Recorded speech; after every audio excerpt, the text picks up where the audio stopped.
Thank you very much.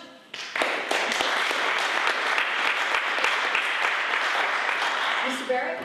If you don't mind, I'm going to stand up. My name is Kevin Barrett. I'm running for county legislator in this beautiful 4th district, in which we're here in this church, and it's part of the 4th district. A question is asked oftentimes, why does you can't hear me? I have to use my opera voice or my theater voice thing. The question was always asked is, why is someone running for office, and why is someone willing to put themselves out there and to run? And I have to admit that in my logical mind, back here, way back in the recesses of it, is saying, I don't know. But in my spiritual and my emotional and my confidence, the way I was raised, I know that I am capable and poised to be a leader in this community and to be a leader in the county government, and I think I've already proven my leadership here in the city of Newburgh. I've served for 6 years on the Board of Education, and I got a real education on how boards and how councils work to make some change and to make some positive things for our students just by the persons that you hire and the persons that you bring into the district. I served for 10 years as the city historian and enjoyed that position in promoting Newburgh's history and the city of Newburgh throughout the state of New York and throughout the area.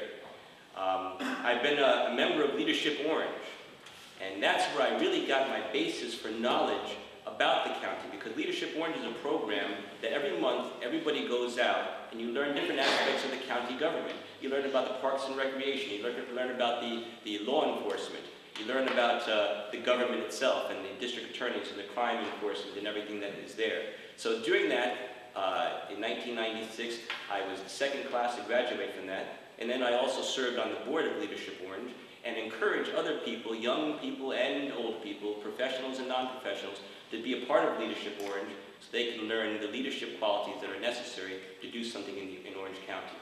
Finally, my knowledge of the county stems from my work as an executive director of the Orange County Human Rights Commission. There I learned about county government and interacted with all county officials. Why should people be supportive of me, and why should people be voting for me? Number one, there's 3 reasons. There's more, but I'm going to give these 3 reasons.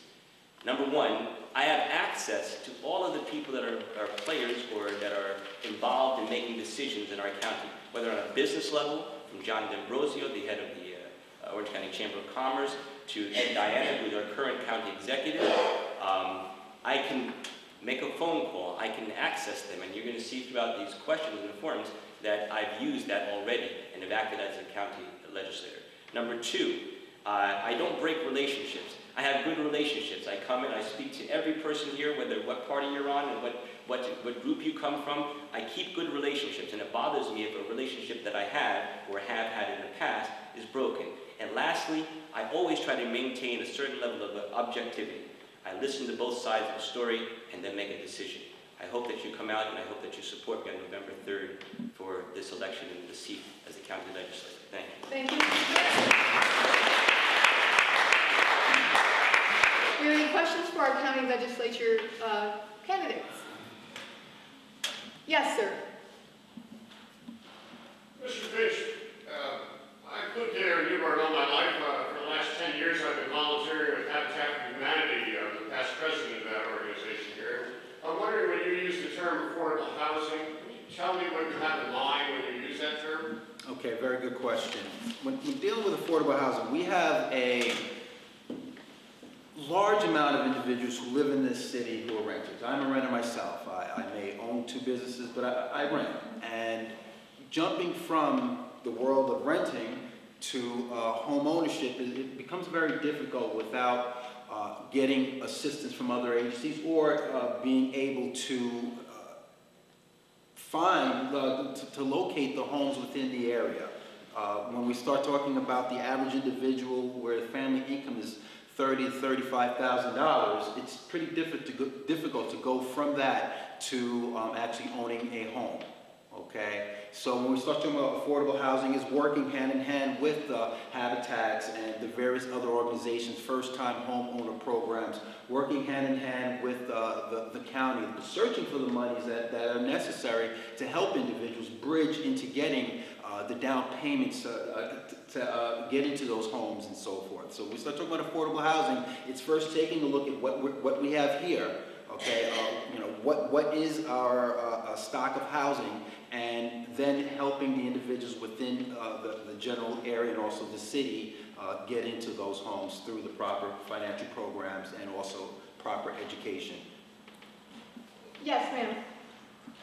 I'd like to go to the far end of the housing spectrum, and that's homelessness, and what I see in Newburgh is near homelessness. I work right next door. I'm here sometimes early in the morning, late at night. There are so many people who do not have a roof over their head at night. There are many others who are staying with friend after friend, flophouse after flophouse. And I'm wondering how the county, who oversees social services, can address the enormous problem of homeless and near homelessness. Can I answer that question? Go ahead, Mr. Barrett. Number one, I've done real estate. Is another man with a question? Yes, I know. Okay. I've done real estate for the past 10, 11 years in the city of Newburgh, and the real estate market for buying a house is very, very bleak right now, and I can tell you that from experience. What you're more focused on, and what we should all be more focused on, is the condition of what you're saying, homelessness, or not even affordable housing, but public housing. We have people in this community who don't have a place to live and a place to stay. There's a lot of people staying with relatives, as you pointed out, Mary. We have a serious problem here because we have a Newburgh Housing Authority that in the past 10 years released itself because of its own financial mismanagement of Kenny and Bourne apartments. Those apartments are now under private ownership, and unfortunately in the past 10 years, they're now under receivership because they're bankrupt. The county, from my contacts in the county, stepped in to be able to find out what to do with 200 families that may have been out of their house because the Sheldrake organization that bought these properties did not pay Central Hudson. They owe them $500,000. So the county is intimately involved with trying to deal with emergency housing in that particular case, but the county could be more involved with addressing public housing.